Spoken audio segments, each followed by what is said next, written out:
Hey everybody, my name is Patrick and I own MacDonald Timing, and today we're going to talk about the wonderful business decision that is timing age group track meets.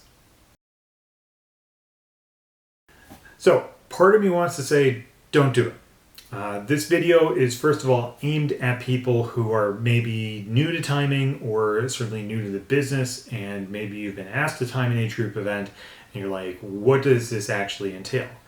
And I'll say that, when it comes to being a timer, you are going to have kind of a home base that you're most comfortable with. For me, I learned to time doing track and field events, and so I feel very comfortable doing cross country and road racing a little bit less, and I feel a little less comfortable doing bicycle, and even less when it comes to like all sorts of the weird kind of stuff like racing, motor racing and whatever. Could I do it? Yeah, but I would need new software, I would need some new equipment, lenses and everything. But as I get closer to track and field, the more comfortable I am. Track and field, of course, individually is kind of split apart into college and high school and age group. And I once again view myself as more of a college timer. I got started doing college stuff. I did only college stuff for quite a while. Branched out into high school, 15 years ago. Not that different, but there are a few differences. There's a few, quirks to one or the other.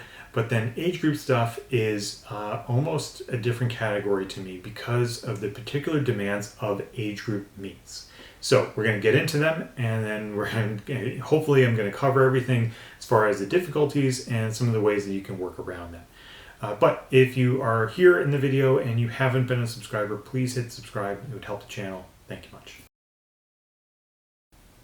So there are three things that I think about that are massively different with a situation with high school and college track and field versus age group. Those things in kind of no particular order are the fact that you really need to be away from people. You need to be timing in a press box or just some other location than where people can easily access you. And it's really important to me because there are going to be way more people at this event. If you have 300 athletes, it means that you are likely going to have 2 to 2.5 times the number of people that are actually there, because parents are going to be there, grandparents are going to be there, coaches are going to be there, it's sisters and brothers. It's a much larger event. So being away from people is actually pretty helpful. Second thing is that you are going to need a great way to communicate to the heating area, to the people that you're handing out hip numbers and seating things up, and they are the most important people in your life for that period of time. I'm really fortunate that a lot of the heating people that I work with, the seating people, are the same people at this point, and they are super competent. They are amazing. I talk to one person when we have to make changes, and we'll come back to the changes aspect of it, but I talk to one person. So Reagan calls me, says, hey, this is what we're going to have happen. I'm like, great, and we move forward. I move things around in meet management software, and it's good to go. It's very, very linear. I could see that being a real issue for people that are doing events that are not as well done as mine. But that's what I would recommend. It's like if you're dealing with the meet management software, you want one person that's actually on it, and then that's communicating to you so that you can develop a rapport with that person, and that you give them the aegis and understanding of what you need, and then they can give it to you right away. So when my particular person, Reagan, she'll contact me and say, hey, this is what's going to happen. We had this situation. This is what's happening. It's good to go. They're making the decision for me. So I don't have to say, oh, well, we have lane 6 and lane 2 empty. Like, they tell me what to do. I move them, and then we're good to go. And it's fantastic. And the third thing, the final thing, is it's a really, really long day. It's a really long day. I'm up between 5 and 6 typically. I'm at the track between 6 and 7, and then I'm leaving the track between 6 and 7. Now I know that there are smaller events, but once you get to the summertime, like they're full events, and there's kind of no mathematical formula for me to kind of figure out the way to do it. But man, they are really, really long days. So just keep in mind, like you could be timing for 8, 9, 10, 11 hours. And yes, I'm fully serious that you could be in there for an 11, 12-hour day without any weather. And it's going to be a hot day, which is why you want to be in the press box. And hopefully there's air conditioning. And if not, you really need a fridge. You need ice. You need drinks with you. You need fans on you. You need to be really mindful about it. But yeah, because it's not going to be an easy day. So I guess kind of the biggest thing is, if knowing what I know now, would I go back and accept some of these age group contracts currently? And the answer is maybe. I'm happy with the people that I work with that are nearby, and I've been working with them for a number of years now.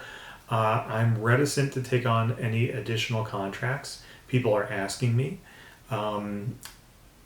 But I know how quickly these things can go off the rails, and I know how much these people have to work to make sure their events are good events. And so what I would say is, if you are considering it, I would really consider vetting the person that's actually hiring you and knowing some of the things that are going on with their organization and what's happening.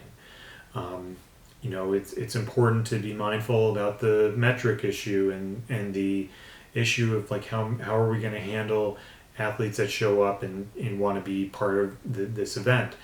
And maybe you're used to college stuff and you're just like, no, we're not doing that. Or, in college, more typically, the coach comes over and they're holding their hat in their hands and it's like, I'm really sorry, but I left somebody out of the 200. And like, okay, well, I got a lane for them and it's in a bad heat, but they at least get to run. And they're like, thank you. At an age group event, you have to think about every single one of those kids is paid at least a small number, of dollars to be there. They are all almost individual clients. So if they say, well, hey, I ended up, not being here for this event, I want to hop in the 200, you kind of need to find a way to make it happen for them. Now, there's an exception when you're at like a association or a regional or whatever event, that might not be capable. But if you're doing a just club event, you might have to say yes. So I'll tell you, again, this past weekend we had 700 athletes and we had probably 50 to 60 changes over the course of the day. People showing up and saying, I want to run the 100, I want to run the 200. And it was tough. It was a situation where we had to accommodate. And one thing that really helped out with the accommodation of it was not using our phones to communicate. We used headsets to communicate. And the headsets are not cheap, but they are worth it when in this context. For very few times of the year, like these headsets are worth their weight in gold.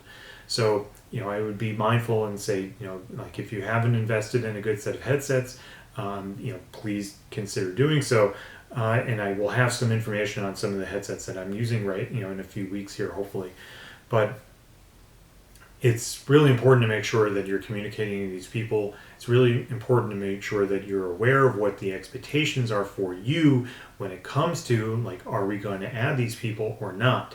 And it's important just to realize, like, you're going to be there for a really long time.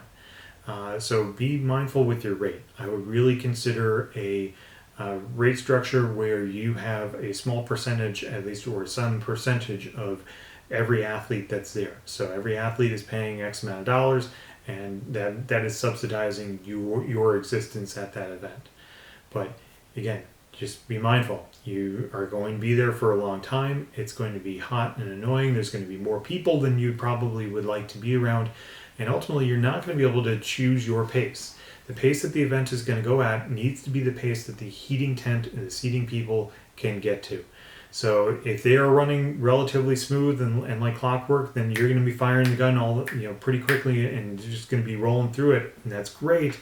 That will cut down the amount of time on the day, but that's going to be a little bit more challenging for you if you are a new timer, making sure that everything is good to go.